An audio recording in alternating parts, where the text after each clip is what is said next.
أنا شاب عندي 17 عام. ميمتي توفات من عام وبقيت غير أنا وختي اللي عندها 5 سنين. ختي من نهار تولدات وهي عندها حساسية في الصدر، وديما كندورو بيها عند الأطباء. المهم من شي 5 شهور جاب با وقال لينا باللي غادي يتزوج، وبالفعل با تزوج وقال لينا باللي غادي يسكن مراتو معنا في دار وحده. في الاول كانت كتعاملنا عادي، لا هي مزيانه معنا ولا هي خايبه، ومن بعد بدات كتقلب علينا وجهها بلا سبب، وكتضرب اختي على حاجات تافهين. انا ما كنتش كنبغي هاد الشيء، وكنت كنوقف ضدها وكندابز معاها. هي كانت ديما كتحرض با عليا باش يدابز معايا، حتى لواحد النهار يعني حرارة العيشة، وبا قال لينا باللي غادي نكري ليك واحد الدار انت واختك، حيت مراتو قالت له يا انا يا هما. المهم انا فرحت ووافقت، واول شهر في الشهر الاول اعطاني فلوس ديال الدروس وفلوس الماكله وخلصت القرا وخلص علينا الكرا. ومن بعد ما بقاش كيبغي يعطي. مشيت نطلب من عنده الفلوس ديال الكرا وديال الماكله وداك الشيء، بدا كيتماطل وكيقول لينا ما عنديش من غنجيب، واش انا غندفع العلاج ولا ديال اختك. يعني بحال اللي بدا كيتماطل علينا، ما بقى باغي يخلص علينا لا الكرا ولا لا دروس ولا العلاج بالكشايف باش كنخرجهم منه. صافي من ثم ما بقى كيعطيني حتى فلوس، حتى الفلوس ديال الدروس ما بقاش كيعطيهم ليا. داكشي اللي خلاني قطعت الدراسه ديالي، وقلت محيز جالس نخرج نخدم باش نعاون راسي واختي، باش نعاون راسي. وفعلا خدمت في واحد المصنع، يعني واحد شنقول لكم، واحد الشهريه اللي قليله بزاف. هو ملي شافني خدمت ما بقى كيعطينيش الفلوس كاع، لا ديال العلاج لاختي ولا ديال الماكله، وبدا كيقول لي ما عنديش، راه مراتي حامله وخصها الفلوس ديال العلاج والفحوصات وداك الشيء، انا ما عنديش. وخلاني انا واختي كنواجهوا حياتنا بهاد 2 فرانك اللي كنشد انا في الشهر، اللي ما كيكفيوش لوالو، اللي والله ما كافيه حتى الماكله عاد باش نعالج بها اختي. كان حدانا واحد الطبيب جارنا هو اللي كيعطيني الدواء لاختي، وفي هاد الفتره بقيت كناخذ الدواء بالدين. يعني كنت كنسلف من عنده، وكنهبط نخدم، وكنهبط كنهبط باش حيت ضروري هي خصها دير جلسات ديال التنفس الاصطناعي. وما نكذبش عليكم تزادوا علينا الديون بزاف، وبكل صراحه وليت كنحشم نمشي عنده. مع هو عمرو طلب مني زعما شي حاجه، انا اللي كنمشي لعنده نطلب من عنده. وكنت كل مره كنمشي عند با كنرغبو كيقول لي انا الفلوس ما كافيانيش وما عنديش كي ندير. وانا دابا عيت بزاف، ما عارفش اش غندير، خايف على اختي بزاف وخصني ضروري نعالجها. عمتي ملي شافت الحاله ديالنا ولات كتجيب لينا الماكله كل نهار، حيت هي اصلا مخاصمه مع با، ما كتهضرش معاه من شحال هادي. المفروض شنو ندير؟ كيفاش نتصرف مع با باش ناخذ حقي انا واختي منه؟ حيت انا اصلا باقي قاصر وكنخرج نخدم نوكل اختي ومبقيتش كنقرا، واصلا داكشي انا ما كافينيش، وغير كنطلب من الطبيب اللي حدايا باش نعالج اختي، باش انني حيت اختي هذيك ما نقدرش نتخلى عليها.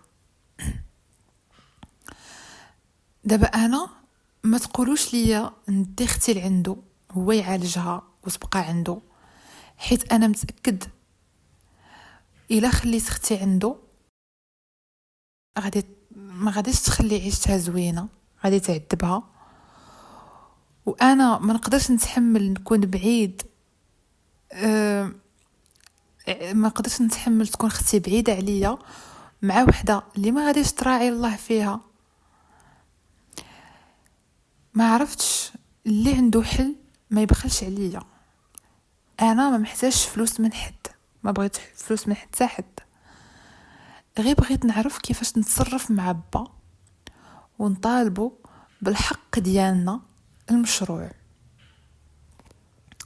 يعني كانت هذه القصة ديال واحد السيد. ندوزو دابا المشكل الثاني. انا مرا مزوجة، عندي 2 وليدات، وانا دابا حاملة. من نهار تزوجت راجلي قال لي بلي اختو اللي في عمرها قدي غادي تسكن معانا، حيت مات ليها الوالده والوالد الله يرحمهم.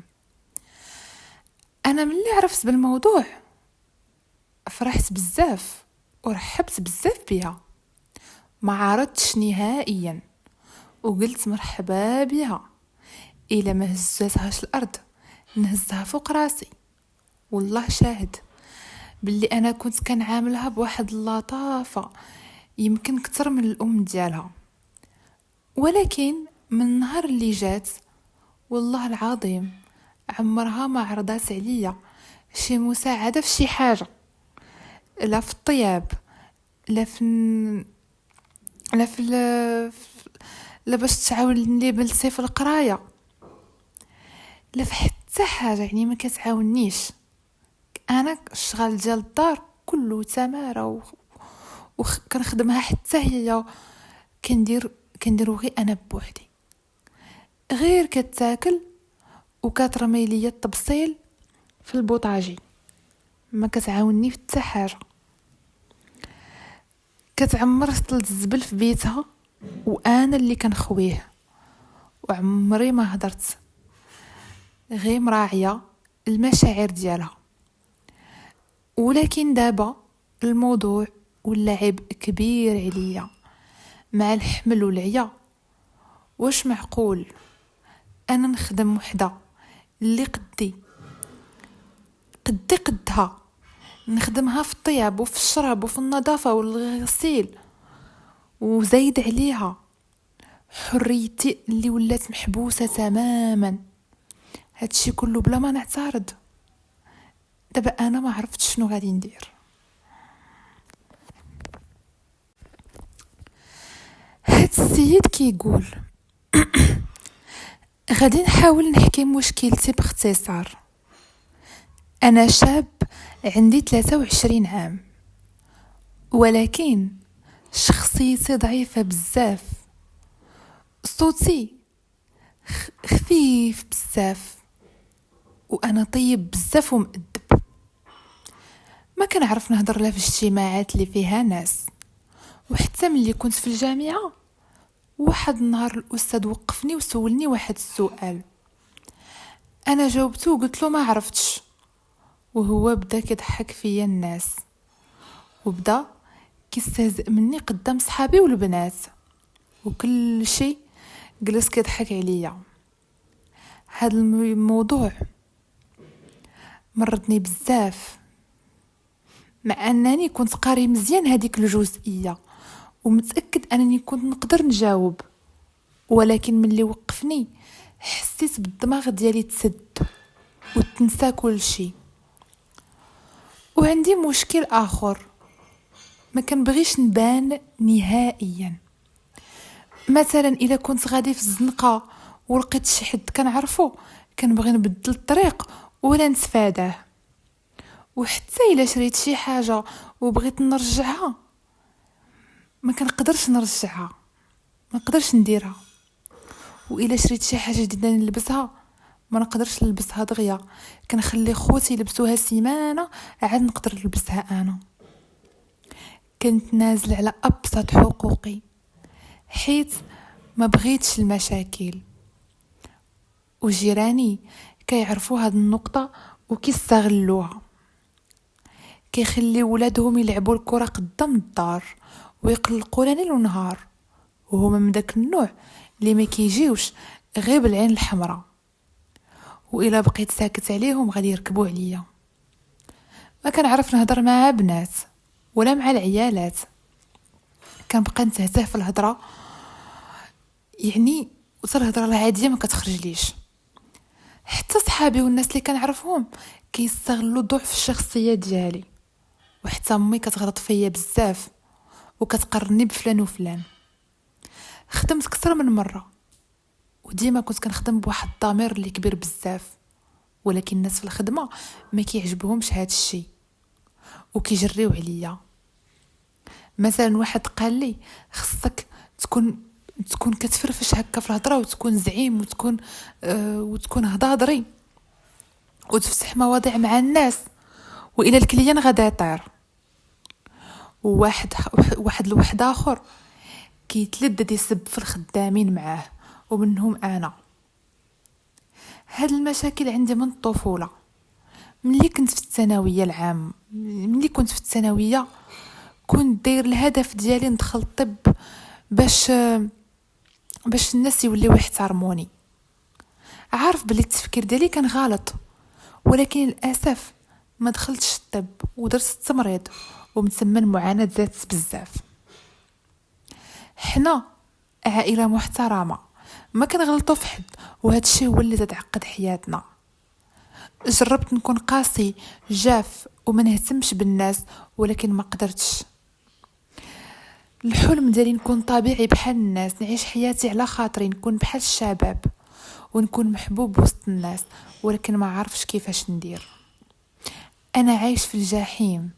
الله يخليكم شي حد ينصحني اش ندير، وما تبقاوش تستهزئوا بمشكلتي، حيت اللي ما عاش اللي عشتو ما غاديش يحس بيا. كانت هذه المشكله ديال هاد الولد. عندي 27 عام، وعندي صاحبتي تزوجت من 3 شهور هادي، وبالحكم انا اقرب حد ليها وهي اقرب حد ليا، وهي ساكنه حدانا. كنمشي عندها بزاف وكنجلسوا مع بعضياتنا. راجلها كيكون في الخدمه ديك الساعه، وملي كيجي كنجلس شويه شي دقائق صغار وكنهز رجليا، حيت كنحشم منه. هو بصراحه واحد راجل محترم بزاف، هادئ وولد الناس. المشكل دابا هو انني حاسه براسي بغيتو. داك الشويه اللي كنجلس معاه فيهم كنكون فرحانه بزاف، وديما كنفكر فيه كنتخيلو، ووليت كنحلم به في الاحلام ديالي. انا ما بغيتش نخسر صاحبتي، ولكن غصب عني حبيته وما كرهتش نتزوج به. شنو نقدر ندير باش نلفت النظر ديالو لهاد النقطه، وفي نفس الوقت ما نجرحش صاحبتي مسكينه؟ ما بغيتش نجرح صاحبتها. اصدقائي، هو عنده الامكانيات، قالت لك يا لاله بنت سيدي، هو عنده الامكانيات ويقدر يفتح 2 ديور. دابا يا سيادي باش غادي تجاوبوا هادي؟ حيدوا لي، خلينا نقلب على شي صنداله. ما علينا، ندوزو لمشكل واحد اخر.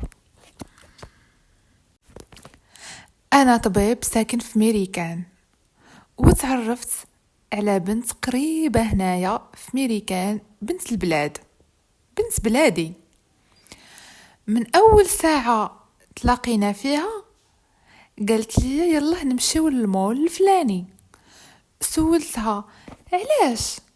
قالت لي بغيت نشري واحد الحاجه. ما علينا، مشينا. لقيتها يا سيادي شدات واحد الكسوه الثمن ديالها $175، وقالت لي شنو الرأي ديالك في هاد الكسوة هادي؟ قلت ليها زوينة. قالت لي شريه ليا عافاك.